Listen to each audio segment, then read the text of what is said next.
How you guys doing today? It's Anthony Gangi. Welcome to another episode of Tier Talk. Guys, this video right here is going to be discussing managing inmate behavior. This is really for our rookies, but trust and believe there's some advice here for our senior staff as well. Right now, the biggest concern we have is we are losing our senior staff. So do we have role models that are out there right now working alongside our rookies who are helping cultivate our rookies to that next level of correctional professionalism? Now, with that said, the reason why I want to do this dialogue is the other day we did a live, and there was a gentleman by the name of Arkham who basically is a rookie getting ready to cross into maximum security close custody units. And he's nervous. He's basically concerned about what it's going to be like for him as a rookie working with inmates who pretty much could be seen as those that have nothing to lose. So these are inmates that are in the highest level of restriction. He also mentioned that his greatest concerns are also that there may not be proper role models for him because most of the people in the profession where he's at, I believe, are very young. Even the supervisors are very young. So basically a lot of what the rookies are doing now is they're basically finding ways to teach themselves. Now, granted, in today's day and age, we have social media. We got, Facebook, where we have tons of correctional officer groups. We got YouTube channels like this, Just Corrections and whatnot. But I wonder if it kind of balances out a little bit with now that we have all the senior officers that are kind of leaving this profession. I wonder if what we put on this channel is enough. That's the key. I mean, it's great to be able to have this information available, but if we don't see people apply it in real time, it really puts a lot of onus on the individual as a rookie who's taking it in and really trying it without, I guess you could say, proper guidance to some extent. But Joe Pomponio is going to be my guest. We got a lot to go over. It's a very experimental dialogue. It was something that we crossed into yesterday that I felt was worthy of a discussion today. It's definitely, this is not Corrections 101, what we're going to be discussing today. This is really just, we're exploring something here. And I think having Joe on is definitely someone that's going to help us get the idea across. So let me, before I get Joe on, let me talk about my books real quick. We have Inmate Manipulation Decoded. This book is available on Amazon. Link to this is in the description. This book is used for training all across the country. If you don't have your hands on it, if you haven't read it, guys, I would highly recommend you read this book. And again, link to that is in the description. And we also have How to Succeed in Corrections and Tips for New Correctional Officers and Their Supervisors. These books are both published through Blue 360 Media. The link to these books are in the description. Guys, these books have tons of advice in it, not just from myself, but from other professionals in the field. I mean, it really does complement well with this book. So I'm really doing my best to make sure that you guys got good information available. And I'm actually going to be reading an excerpt from this book today that's going to guide us a little bit into our dialogue or start the dialogue. But again, guys, this book's on Amazon. And these two books are published by Blue 360 Media, and the links to that are in the description. Let me get Joe. What up, Joe? What's happening, brother? What's going on with you? How's life? Man, we're just dodging more rain down here, man. Getting wetter and wetter. Is it bad out there? No, it's not. That's not too bad. We're not going to get nowhere near the amount of rain we got last week where I damn near had to put my house on pontoons, but... Well, if you don't mind, can you, if it's okay with you, can you tell us what happened a little bit? Because we do have people that do follow the show for you, Joe. Yeah, we had two storms that were supposed to be 5 hours apart, and somewhere along the lines, one of the front stalled, the second storm caught up, and it dumped 16 and a half inches of rain in a 5 hour period. Stalled out over our area in Southeast Texas, primarily over our area in my town, which caused some really bad flooding that we haven't seen here in a long time, to the point where I had about 4.5 foot of water in my garage, and I had close to maybe about 3 inches in the house. Thankfully, the house wasn't a major issue, but yeah, the flooding was devastating for a lot of people here in this town. We spent I think I got evacuated at 2:30 in the morning by the fire department, and I went straight on duty with the sheriff's department, and we spent from 3 o'clock that morning till almost 11:30 p.m. that night doing water rescues. And it wasn't until, a little after that I was actually able to get back to my house to look at damage. So bad deal all the way around. A lot of people are still homeless and displaced. Thankfully, a lot of our community churches have stepped up and done a lot of good for these people. Opened their churches as shelters. They're taking families, they're taking kids, animals, you name it. They have done a lot of good. A lot of the people here in the community have stepped up as well, volunteering and donating. And, I couldn't be prouder of the little small town I live in. Well, we're happy to have you back, Joe. I know you were keeping us informed. So again, good to have you back. And Joe, just to kind of reintroduce yourself to our audience, do you mind giving us that lovely introduction of yours? Absolutely. My name is Joe Pomponio. I'm a retired lieutenant from the Texas Department of Criminal Justice of 29 years, 6 months, and 18 days. Been retired a little over 3 years now as a lieutenant. Well, November will be actually 3 years. And I'm currently working for our local sheriff's department in the jail division as an assistant jail administrator. Yeah, and Joe has moved up the ranks as I have, so it's pretty cool to have a fellow administrator, whatever it is, sharing the podcast with me today. So, guys, we do have a lot to discuss. Joe is kind of wasn't involved in the creation of this dialogue, so Joe was just going to kind of just be as shocked with the info as I'm sure most of the audience will be. But Joe is great at picking up the ball and running with it. But again, the main purpose of the show is we're going to try to discuss tips that will help rookies manage inmates' behavior. I think the key is right now is that we used to be able to take our time and cultivate our rookies, really just try to help develop them to become that veteran officer, that needed decision maker. But as I said, if we're losing all these staff, I think we don't have that time anymore to develop those rookie correctional officers. And in most cases, we may not have the people who can develop them. I mean, we do have younger staff coming in, and even the supervisors are younger. I mean, for me, when I got into this profession, Joe, I was able to either connect with someone that was next to me, a peer, and they taught me the way, or my supervisor was great too, because not only they taught me the way, they were a trajectory. So they taught me in the way, and they also taught me a significance that would lead me into the next step of gaining rank. But Joe, some of the advice we give, we always give that advice in partnership of having a good role model. So now the discussion that we're going to have today is, and I think it is valid. You tell me if it is or not. But I think the discussion we're going to have today is kind of discovering your own path, even if you don't have that role model. How do we speed up from being a rookie to being a veteran? And what I mean by veteran is not time. I mean veteran in how you handle the job. But Joe, do you agree that, losing out on these role models, these senior staff, could ultimately affect the need for the rookie officer to really start stepping up their game as quick as possible? Oh yeah. I mean, absolutely. I mean, even when I came in, I had a good group of veteran staff that had already been in the system for 20 years. 5 years later, most of them were already retired. So, thankfully I had the people to actually take me under their wing, and show me the way through repetitiveness, through, everyday teachings where, they don't have that anymore. Like you said, your veteran staff, veteran supervisors, 2-3 years in the system.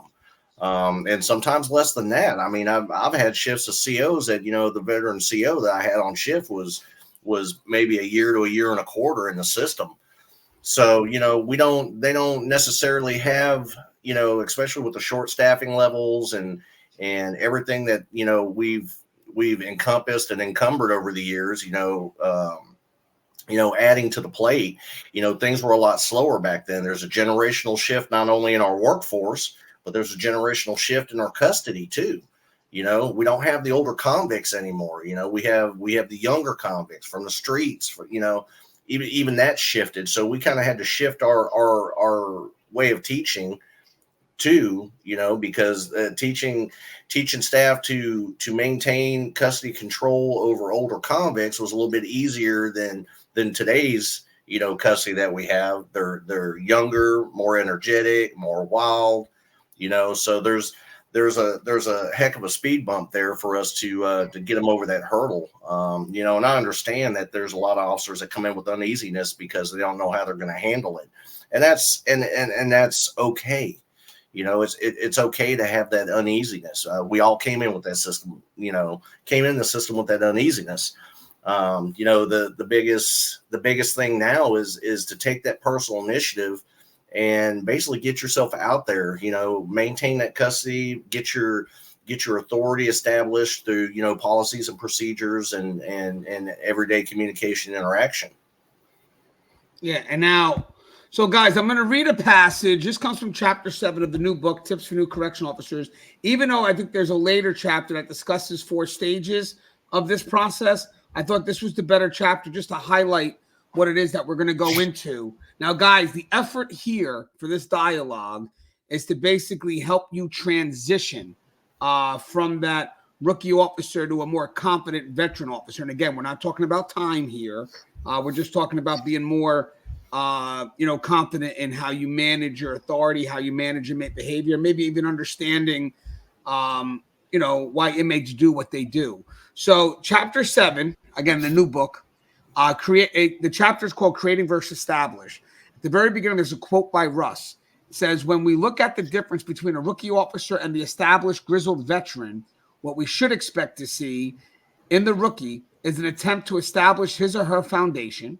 So they're using the rule book and policy and procedure to guide a flurry of activity with movement toward becoming the veteran.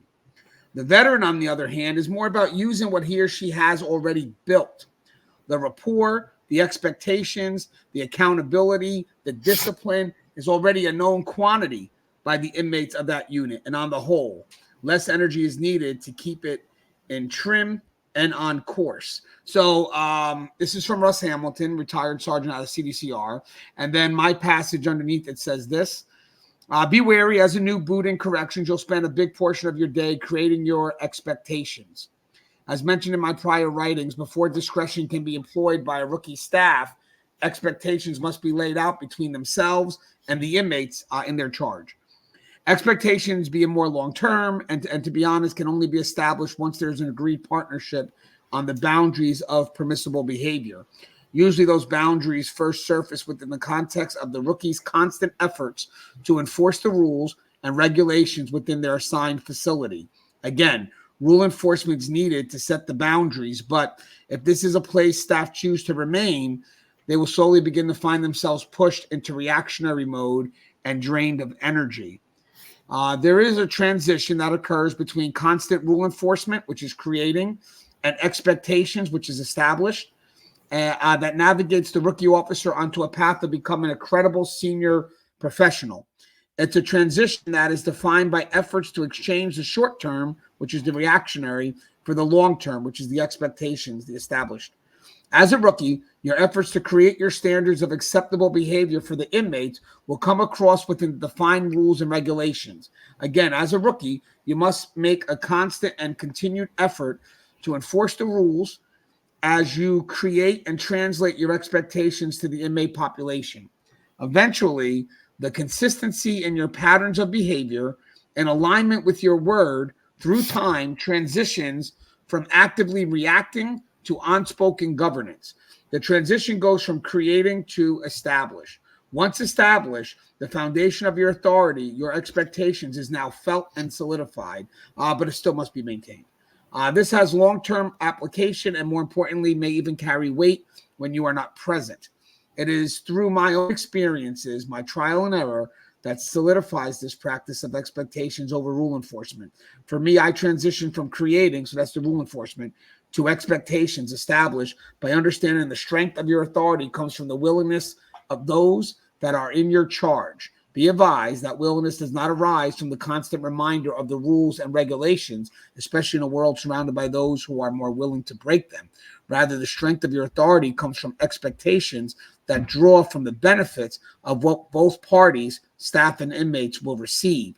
And the little caveat in this part is, remember, it makes sense for rookies to live by the rules and regulations at first. They need to set their boundaries.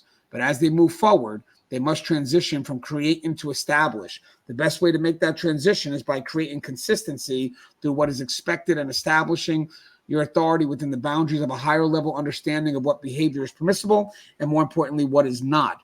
As a rookie, knowing the above will place you on the road that closes the gap between creating credibility to established credibility. Now, there's a difference there. So, Joe, here's the thing, Joe, right now. So for this officer, as a rookie, and when you start to work the highly restrictive areas, so you're talking about the close custody units, the units that are usually where you put the more problematic inmates, as a rookie from the get-go, it's very hard to lead through discretion because the problem is you really don't have any experience. And at the very get-go, as a rookie, you're told, hey, you got to chase conflict. You got to work on saying no, and you really got to enforce the rules and regulations because you're setting a foundation. And the supervisors that oversee you at that point should be expecting that. They should be expecting that you're extremely busy, and they should be checking in on you and just making sure that, they're showing support because you are going to be doing a lot of writing. Now, granted, and this is, I think, what we really need to discuss here, is when you're working a general population unit, a rookie having the authority to take stuff away is great. I mean, that's a great way to manage the situation. If you have inmates that are breaking rules, however petty, especially at the very beginning of your career, you have the ability to take things away. You have power within your authority that helps you govern whatever expectations you're eventually looking to carry out. Now, granted, these inmates that are in GP, for the most part, not everyone, but for the most part, they like the life that they're accustomed to have. So you being able to affect that, you being able to manage them through a loss first gain system helps, because that really does help you with your establishing your credibility.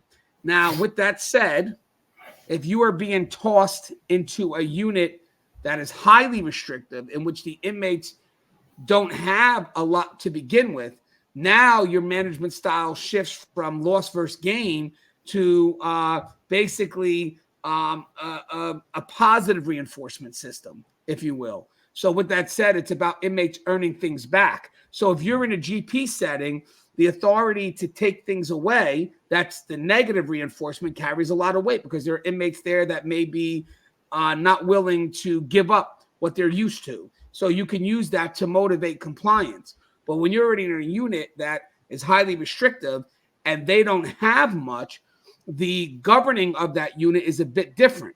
That is more about discretion and employing tactics that help you control behavior by, you already have what they're not, what you took away. So now it's about how you introduce those things back into their possessions, like whatever privileges were that were taken away, in an effort to gain continued compliance. So again, you got one level, and this is what I think is one of the differences, Joe, is when you're a rookie and you're in GP and you're chasing rules and regulation, it makes a lot of sense because you can run those units through negative reinforcement. You want to do something foolish, I could take this stuff away, and usually the inmates, for the most part, not everyone, will.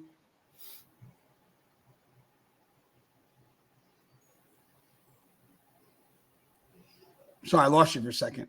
Usually the inmates will understand that for the most part, and they don't want to lose what they've been accustomed to. Now, with that said, if you take that same rookie who is used to that negative reinforcement and you try to put them into a highly restrictive close custody unit, that negative reinforcement won't work because those inmates, they don't really have much to begin with. So you're chasing things, you're reacting. But having said that, that's not really how you govern those type of units. Those units are governed through expectations, and those expectations are usually carried out in your effort to give inmates things back. And that's the positive reinforcement.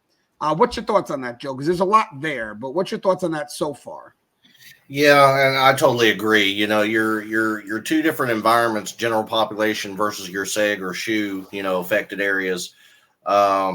Two totally different worlds and two totally different management styles. With the GP, your GP inmates, vast majority of your GP inmates are already following rules and regulations. They don't want their flow interrupted. They tend to lean towards more, following the rules. Whereas, your seg and shoe environments, these guys are there because they're not following rules to begin with, or they're assaultive in behavior, or, whatever the case may be. And most of these guys in that environment don't have nowhere near the amount of property or liberties that the general population inmate has. So your gain through the loss of privilege system on the GP side has a profound effect on that side, but doesn't have that same effect on the seg or shoe, the seg or the shoe side. In order to work that environment on especially in a seg environment, it's extremely important, to me, that I feel that, the rookie officer should be paired with a veteran mentor, somebody who's level-headed, somebody who's not timid, but yet they're not John Wayne. They need to be a good emulated role model for the rookie officer in an environment, because, once you enter that seg environment, the loss system it really doesn't apply. There's nothing there to take. Your verbal judo, your communication skills, that is what's actually going to lead you through the seg environment, because most of these guys stay locked up for 23 hours a day. They only come out for rec or to come out to shower. Sometimes they don't even come out to shower because they have showers in their cells. So it's very important not to, I always stress to my rookie officers is, don't go in there looking like you're scared to death, but at the same time, don't go in there in the John Wayne style, because both styles will learn to bite you in the butt. And both sides definitely have a different management style. That's, and I can't stress it enough that the field training officer program and, your shift mentors are, those are probably two of your most valuable assets for rookie officers. Because we got to face it, in this day and time, the supervisors don't get to get out enough like we used to 20 years ago. 20 years ago, I could go down there and spot check an OJT or, a rookie officer with the mentor and see how they're progressing. Supervisors now are so snowed under. We got to make sure that we give good, clear instructions to our mentors and our OJT, or mentors and our field training officers, so that they understand what we expect for them to teach the rookie officers. Right now, guys, there's a lot here to unpack right now. One of the things here right now is kind of definitely in agreement with what Joe said. If we want mentors in that field, we want role models. But with that said, sometimes they're just not next to us, or sometimes they're just not available. And this dialogue here will never replace having someone solid next to you teaching you the way. But what I try to do is just maybe try to sum up some of the things that you hopefully would see in a good veteran CO, but seeing it in real time is a lot different than, what we're going to be providing here. But I really feel that we should still have the dialogue, just in case, like the gentleman said on yesterday's show, maybe you don't have that person to lean on. So with that said, when most rookies are in the academy, or when they're in field training, they're going to be told to be chasing rules, chasing conflict. They're going to be very situation driven. I truly believe they're very situation driven. So again, we talked about how that works in GP. That may work. I mean, that's the first half of the loss first gain system. I'm going to react to the rules. I'm going to rely on policy, and I'm just going to kind of utilize that to gain my confidence before I start, having the experience to start utilizing discretion, which, to be honest with you, these higher level restrictive units a lot of it is really ran through experience discretion. But with that said, it's great to see the rookies, working their way to reinforce the no, chase conflict, whatever it is. But when they go into that RH unit, those more stricter close custody units, they're going to have to shift from being controlled by the situation to controlling the situation. And that's the gap that we have to fill, because that's the gap, to be honest with you. That's the transition from rookie to senior. The transition from rookie CO to a senior CO is really how the senior CO knows how to control a situation, where the rookie CO is very situation driven, because they're trying to establish a strong foundation before they can really even have those established expectations that control the situation. So with that said, Joe, that is a big gap to manage without having a proper role model. We're talking about the gap of, we're telling our rookie COs that you got to chase after things to establish that foundation. But if you're going into a restrictive housing setting, if you're going into a close custody setting, that actually could work against you. So with that said, now we need someone to shift immediately to controlling the situation, utilizing experience discretion, being proactive. And that's tough for a rookie within the first year or two to have that level of experience, because now when they're going into those close custody units, if that loss system doesn't work, as we mentioned before, these inmates here are experts when it comes to circumventing rules and manipulating rules in their own favor. So when you have rookies that are chasing after those rules in an RHU setting, where the rules really aren't as heavy as they would be for a GP, there's a good chance that all your efforts of running around and chasing after charges could be efforts in where the inmates are actually controlling you. Again, you being situationally driven. Would you agree with that, Joe? Was there a little bit to discuss there?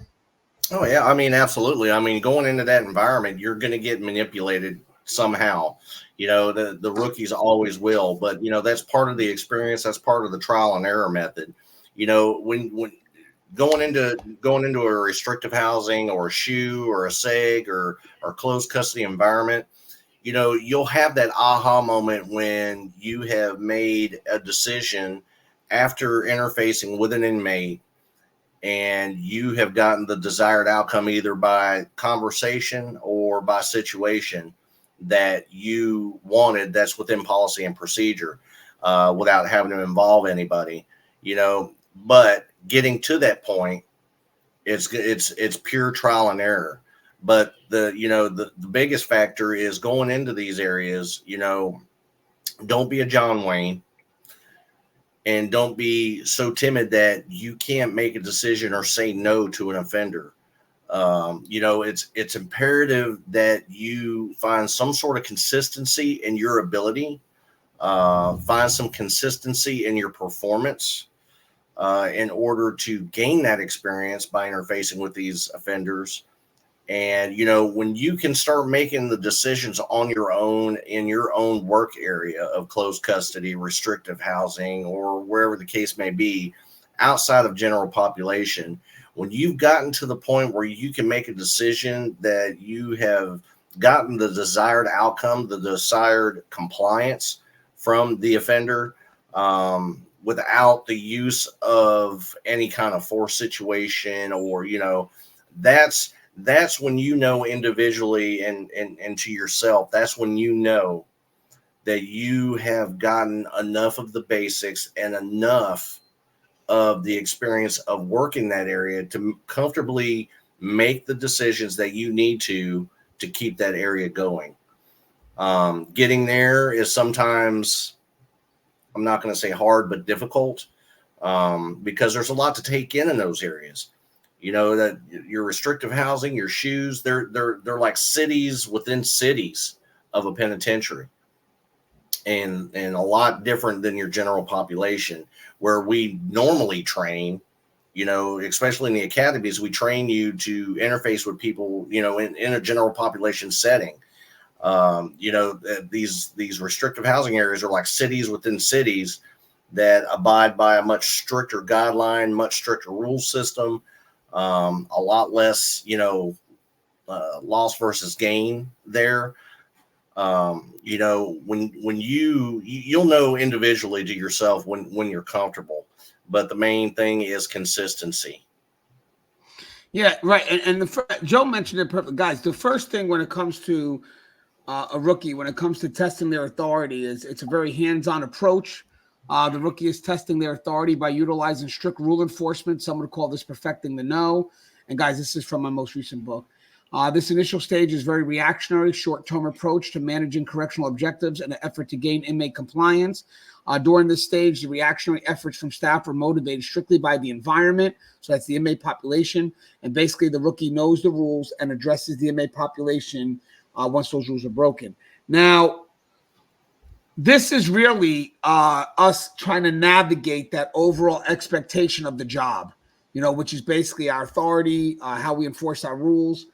But with that said, knowing it and applying it is two different things. I mean, there's a finesse as well that eventually gets developed through trial and error, but there's also some input that you would get from role models out there and seeing how they go about enforcing their rules and regulations. The next step is the trial and error that Joe mentioned. At this stage, the rookie is maturing through their consistent effort to enforce the rules. They're developing consistent patterns of rule enforcement through trial and error, so success and failure.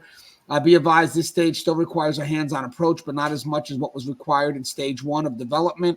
Stage 2 is still a reactionary stage, but through newly developed routines, the rookie is beginning to establish a level of professional predictability with the inmate population, so it's less reactionary.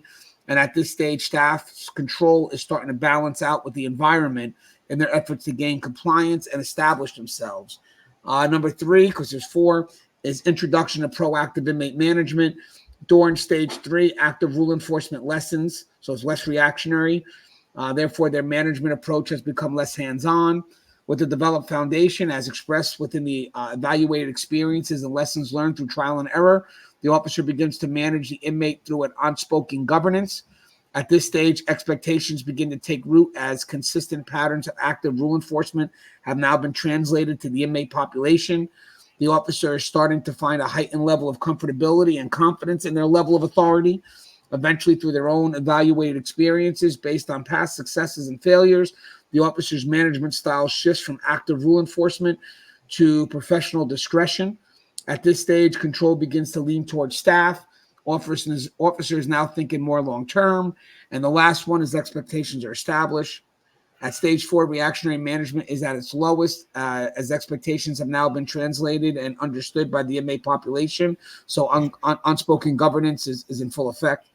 At this stage of development, the officer's control is felt and understood. And with that said, it has been established. This stage of management is more proactive and leads to an established level of control that allows for the expectations of the staff member to be echoed daily, which is long-term to the inmate population through what is felt and not solely by what is actively said or immediately being enforced. Side note, be advised there will always be expectations to the rules, exceptions to the rules, because the model is still centered on an agreed upon relationship between staff and the inmates. There may still be some inmates who will keep staff at the lower stages of development, leading them to a more direct hands-on approach. A little bit more there, but so those 4 stages that we mentioned that Joe was talking about, that takes years to develop.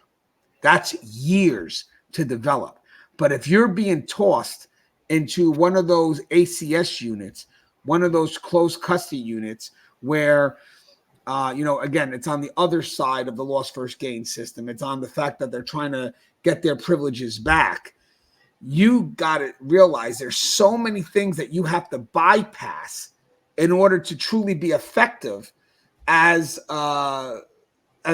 with your authority. So for rookies, when you're out there in the GP, you have time to navigate. But when you get right into those RHU or those CCU units, look how much or how fast you got to transition. Or look, you got to really be on level 4 right from the get-go. I think that's why a lot of facilities don't want rookie staff working back in those RHU units, at least for a few years on the job, unless they have a few years on the job, because of that level or that stage that you have to be on in order to be truly effective. And that stage really is that stage of established expectation, the stage where you're not really chasing the rules, but there's just a generalized understanding of what's expected. And again, that agreed upon partnership. But Joe, would you think that, Joe, like, so now if you're a rookie, maybe you have time to kind of work out those transitions in a GP unit to some extent. Obviously you do have inmates that, can make you fall backwards a little bit, or where it doesn't work. But again, those inmates that are more problematic are going to be tossed into the CCU units anyway. So that still gives you a chance to perfect the game. But when you're the one in the CCU, that level 1, level 2, transition or stage makes it a bit harder for you to govern that housing unit. So now I think that's the concern. I think that when we have the younger staff and all of a sudden they're being tossed into these CCU units, they're expected to be at this level. And unfortunately, they're not, because that level could take some time. They may not even know even how to get to that level. But the inmates are aware of the, of basically, if I was an inmate and I was, maybe getting in trouble because I don't follow the rules, and now I'm put in the CCU, and then you give me a rookie who all the rookie does is chase after the rules, I will tell you one thing right now. The inmate, through persistence, will win that battle every day of the week. Would you agree with that, Joe? Yeah, navigating your authority on the GP side, you have time to step back, look at the situation. You have time to kick back an idea to a supervisor. You have that kind of time where you can, you don't have to make a decision right then and there. On the restrictive housing side or CCU or closed custody, it's, things are hustling and bustling over there. You're walking into an environment where guys are banging on the doors. As soon as you walk in the door, guys are kicking food tray slots, or, it's just, the environment itself is overwhelming just walking in. When you don't know the particular rules and policies for those areas, it makes things tougher.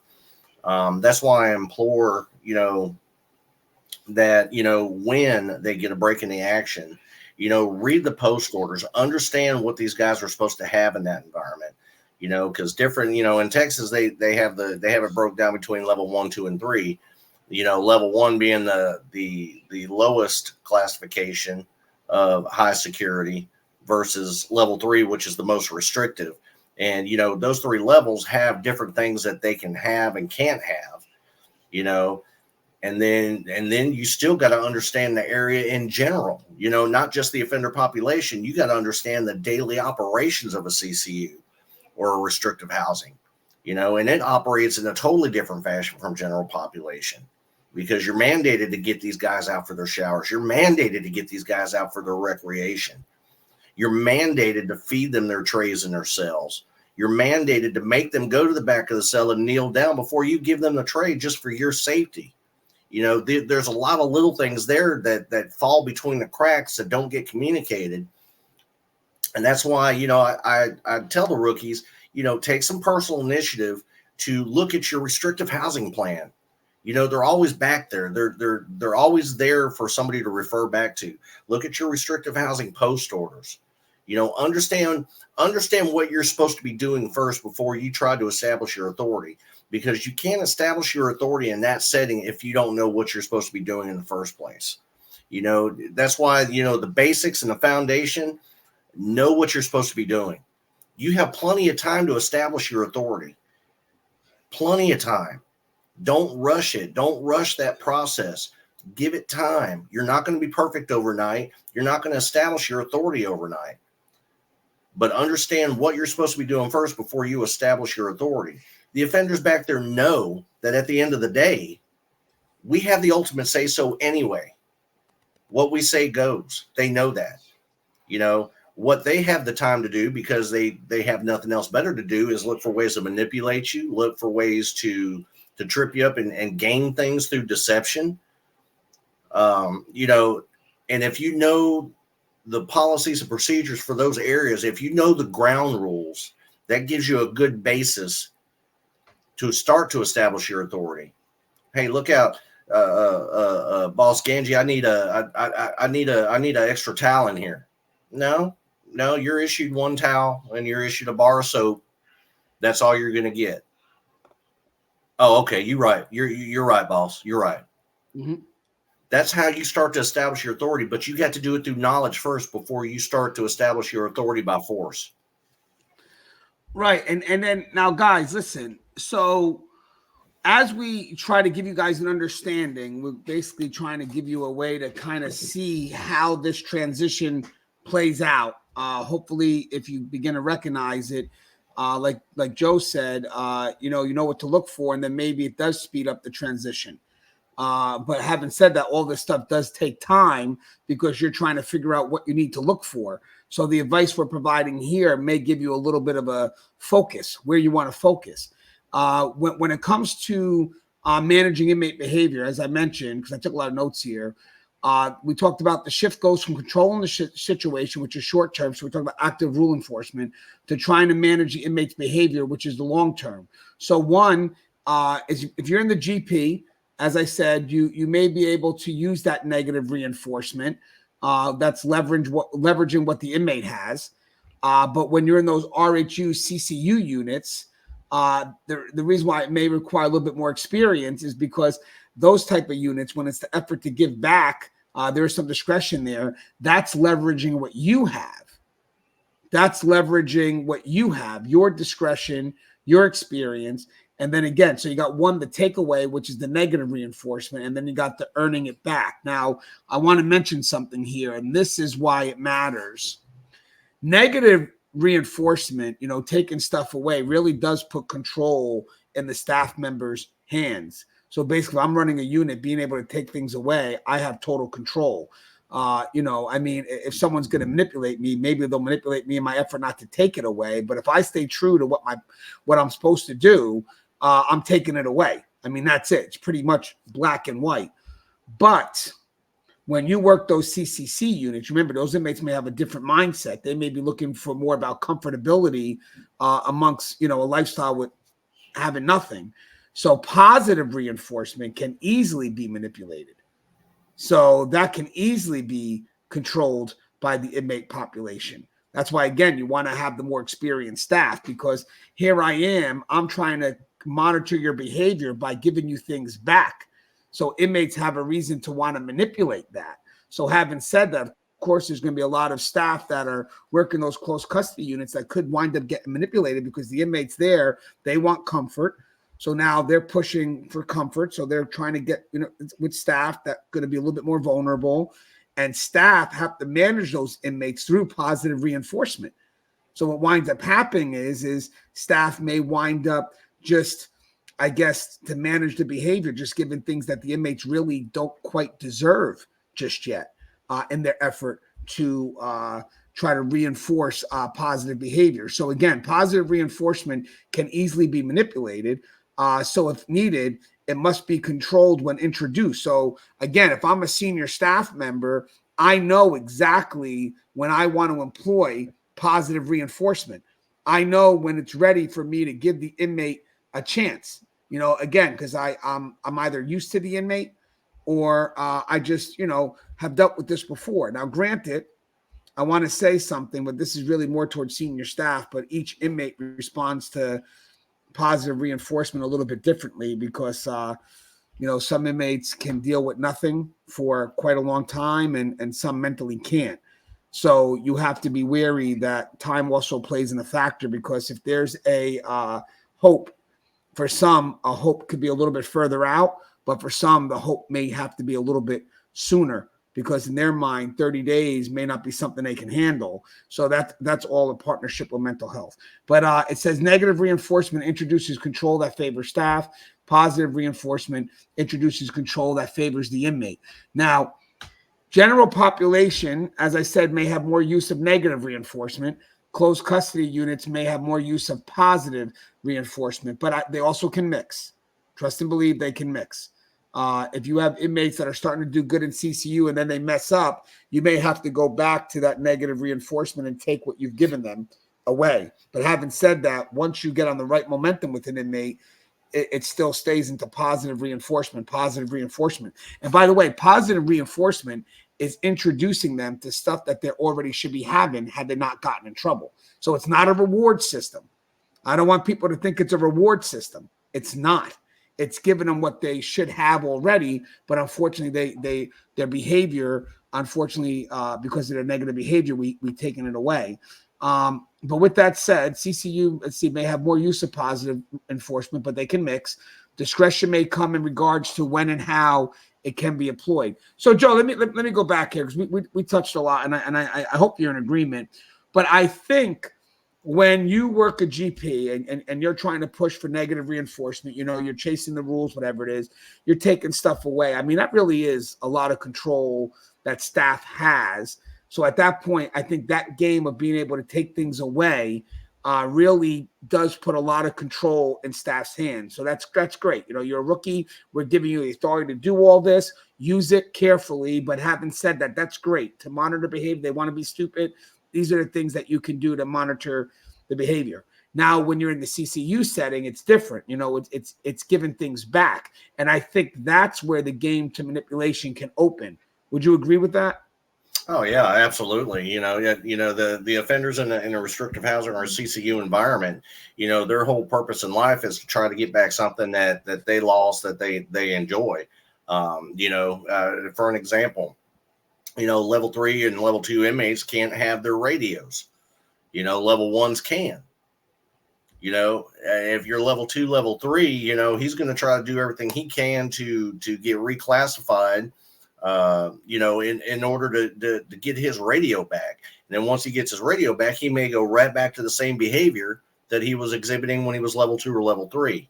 So, you got to know, you have to be able to manage that. A lot of that has to do with the classification of the area. I don't know how it works in Jersey, but in Texas, when you're in a SEG environment, and you're considered max custody, closed custody, you have to do at least 6 months in that environment before you're even brought back up on classification for a custody upgrade of any kind.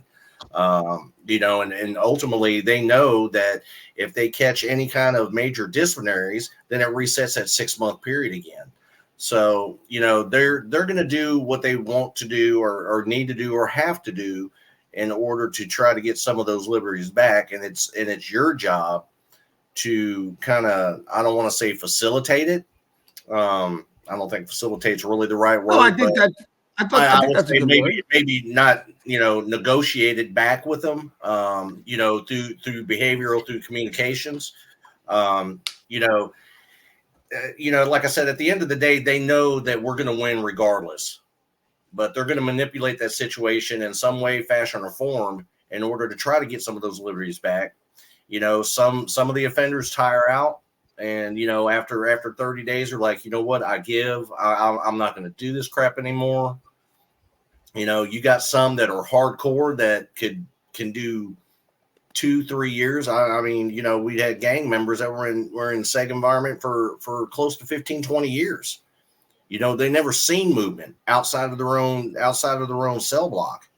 They never seen a chow hall with another offender. They never seen a rec yard with another offender. That's a long time to go without seeing any kind of other human interaction other than that officer.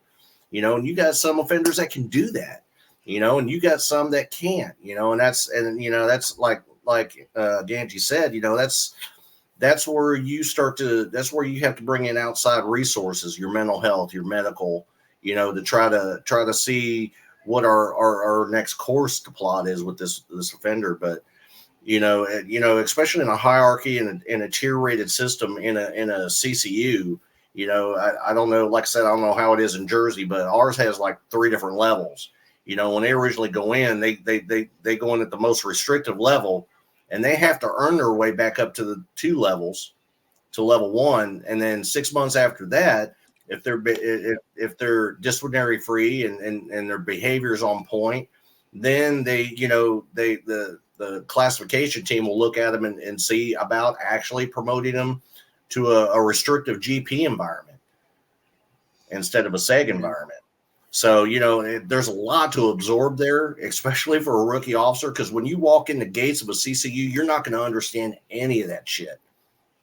You're not going to have a clue of what that is about. And, again, that's why this, if there's a post order or any kind of closed custody plan or restrictive housing plan that's back there for you to read, man, take the time to read it. Even if you got to go to a supervisor and ask them for a copy of it so you can look at it, because there's so much knowledge and there's so much to know about a closed custody environment or a restrictive housing environment, outside the GP regulations, that, knowing the basics and having the foundation of knowing the basics of what they're supposed to have, what they're not supposed to have, what they're supposed to do, what they're not supposed to do, what your job function is within that environment, knowing the basics and that'll help you adapt yourself to be able to assert your authority in that environment and have better communications all the way around. Yeah. Now guys, this really is centered on empowerment. As management, we should be empowering officers to regulate those units with that loss system. But more importantly, when we're in those close custody units, we're empowering our officers or our staff to initiate through their discretion, giving things back, or if need be, taking it back and then trying again. But with that said, guys, there's one more area we have to discuss. And this I also did a little research on. I wind up having to talk to my wife a little bit, who's a teacher. And there's been a lot of studies on 4 functions of behaviors, but those studies are for children. With that said, after reading it, I do find that there's some applicability here when it comes to managing behavior. Now, again, I'm not trying to compare inmates to children. I mean, there's obviously extreme differences there, but in regards to what the functions of their behaviors are or why they're doing these things, I think we do have a lot of similarities, and how we address each one matters. Or if we know exactly what we're dealing with can matter in how we address it, whether, negative reinforcement or positive reinforcement. So the 4 functions of behavior are, so basically these could be reasons why inmates could act out. And again, guys, there's never going to be a catch-all. But if we really are innovative, we could find ways that what we deal with could fall within these 4 functions of behaviors. And then we're able to figure out maybe how we're able to handle what could be a unique situation. Because corrections, I mean, the situations are unlimited, but I think the more we can try to figure out ways to filter these situations to things that we can control, instead of thinking that they're all over the place, helps us. So the 4 functional behaviors I found was inmates could act up because they want access to tangible items. Makes sense. They want to escape or avoid an unfavorable situation. They want to just seek attention. Or they want automatic satisfaction, which could be more sensory. Now,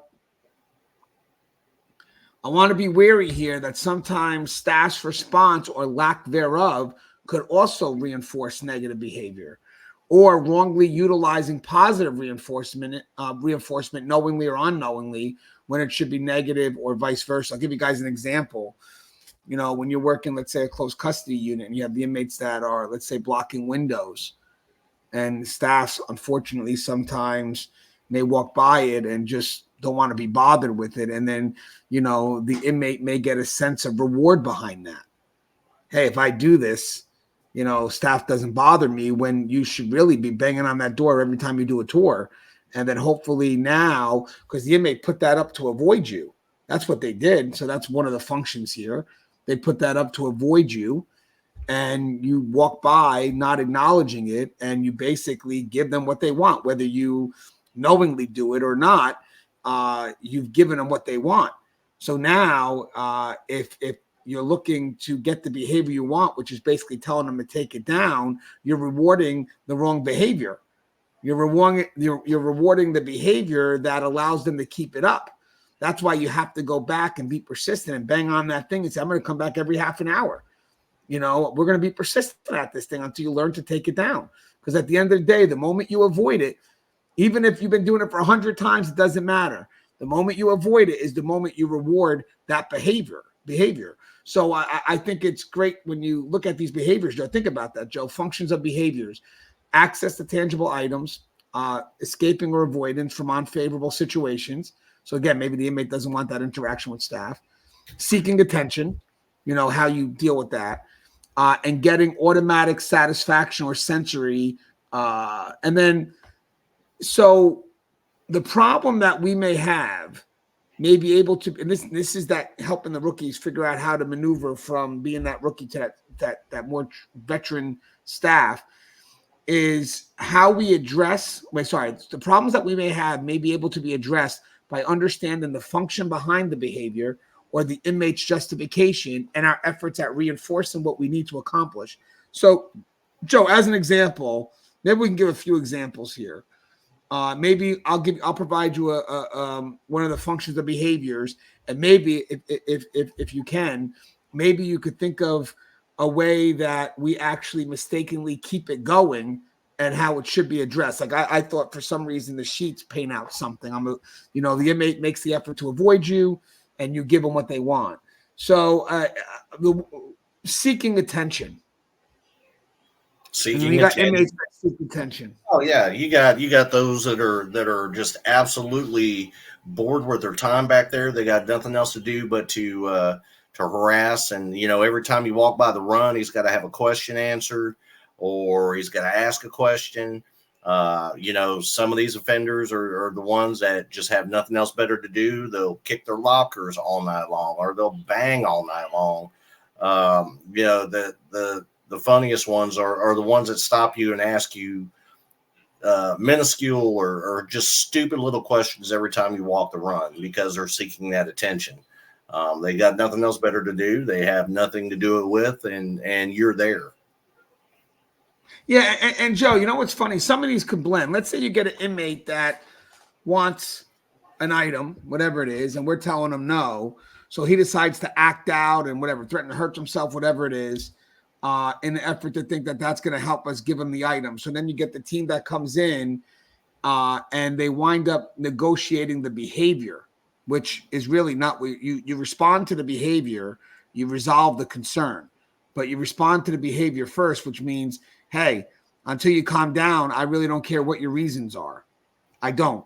But once you calm down, I'll go ahead and then we will discuss it. But at this point, I'm not going to, I'm not going to respond. I'm sorry, I'm not going to try to resolve an issue without making sure it's under my terms, my control. Now, granted, you get people that come in and they constantly look to resolve the matter through the negative behavior. Then what happens is that gives the inmate the positive reinforcement. I'm going to do it again. I'm going to do it again. But not only that, that echoes throughout the whole unit. So now you have all the other inmates saying, hey, that worked. I'm going to try that. I'm going to try that. So now what you got to do is you got to make sure if there is an effort to solve the matter, even if the inmate is right, you have to make sure that your effort to solve it doesn't provide reinforcement at the wrong time. Would you agree with that, Joe? Because I see you got a little bit of I sat here chuckling to myself because you were talking about the self-harm aspect. We had lots of offenders who would make the noose and put it around their neck, but they wouldn't tie off to the other end, and looking for that attention. And for me, whenever I responded to that kind of situation, I would tell them, straight off the bat that, either they take the noose off their neck and give it to me, because I knew they weren't tied off at the other end. You either take that noose off and give it to me now, or I'm going to use chemical agents, and then I really don't give a shit what you have to say. And, after the first two or three, it was pretty clear throughout the restrictive housing environment that when Lieutenant Pomponio showed up, you better not have anything tied off, because he's not trying to hear it. So they automatically knew that I wasn't there to play with them. If you have a situation that needs to address, we're going to address it, but we're not going to play act. And, we're not going to do all this small petty stuff. when you said that, it brought me back to two situations in my career just before I retired, and it made me laugh, because you could hear the rest of the offenders in the secured housing unit tell them, "Hey, dumbass, we told you if he shows up, he's bringing it. It's not going to end well." So that's why I was kind of chuckling when you said that. I thought that was pretty comical. No. I mean, listen, guys. I mean, there's so many situations that you're going to deal with in correction. So I think, to have a way to filter it, to kind of really understand what it is that you are dealing with. I mean, I think it's great to understand, like, what is this guy trying to do with this type of behavior? Oh, well, it looks like this is what he wants. And usually, to be honest with you, what they want when they commit to those behaviors is pretty surface. Knowing what their end game is. If you know what their end game is ahead of time, it's real helpful. Just like, you either give me a phone call or I'm going to cut myself. Well, no, you're not going to get a phone call because you're level 2 SEG. If you wanted a phone call, you would have behaved appropriately, and you'd still be in GP where you can make all the phone calls you want to. So it sounds you need to work on your behavior. And then when you get to GP, you can make all the phone calls you want to. But since you got that razor in your hand, you're going to give it to me now, or we're going to deal with that instantly. Yeah, because even what you said, like, I like the scenario. Like, okay, so if I give him the phone call, he's gonna exactly, he doesn't cut himself in the moment. Says, "Well, shit, I want to talk to my girlfriend too. Hey, I'm suicidal. I'm fixing to hurt myself." Yeah, but now what you have to watch out for too. This is great that you mentioned this, Joe. Is sometimes when we cave into an inmate, we're actually giving ourselves positive reinforcement. Yep. To some extent, because we're, by giving them the phone, maybe the inmate won't bother us for 15 minutes. So I think that's the convenience of it all. But we have to kind of stay persistent. Like, I mean, hey, I know he's going to be an ass. He's going to continue to act like one. But at this time, I can't cave in because this is not just a battle. It's a war. So you want to be very careful that in an effort to ease the day for yourself, what are you giving up in the long run? I mean, you may not see it today, but a week down the line, you will. So I know there's a lot of officers you work with or a lot of staff that will, even management, sadly, will go ahead and ease the moment, not realizing that they just opened up a box that you cannot close. So again, it also goes both ways. Your effort to manage the inmate, the persistence behind how some of them can continue to carry out a negative behavior. You may just want to have that moment of silence and that one moment where you give in. But unfortunately, that moment where you give in winds up turning out to be something that could be detrimental in the long run. You know that, Joe. And you wind up giving away a piece of your authority for 15 or 20 minutes of peace and quiet and sanity, and it just, it never works. I mean, I've seen officers snap at someone that they worked with their peers because of something where the one officer thought it was something superficial, and the officer was like, no, because once you've done that, now it just opens up for everyone else to want the same, or you basically try to resolve a matter through an inmate's negative behavior. We don't do that. You don't resolve a matter through an inmate's negative behavior. You respond to the inmate's negative behavior. But with that said, guys, this is just a dialogue just to kind of show you, one, it's complex. Everything we talked about is truly complex. I don't think it's ever been discussed like this before.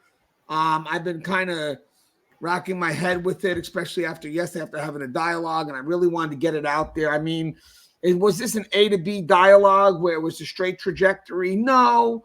But I also think if you're watching this and you're a rookie, maybe you have an idea of all the things that you need to focus on, when you're trying to cross into that more professional veteran officer. And I really do think the teachers call it EATS. That's what they do. They do the escape, the attention, the tangible item, and then the sensory satisfaction. I think that if you really look at when inmates start to act out, when they start to have negative behavior, it could fall into 1, 2, 3, or all 4 of them. I mean, so maybe if you realize, when they start to commit these actions, well, what you do can either fuel it or it can, basically take the fuel right out of it. But I think it's good to know what it is that they're doing. Well, if I do this, does this give them more attention in the wrong way?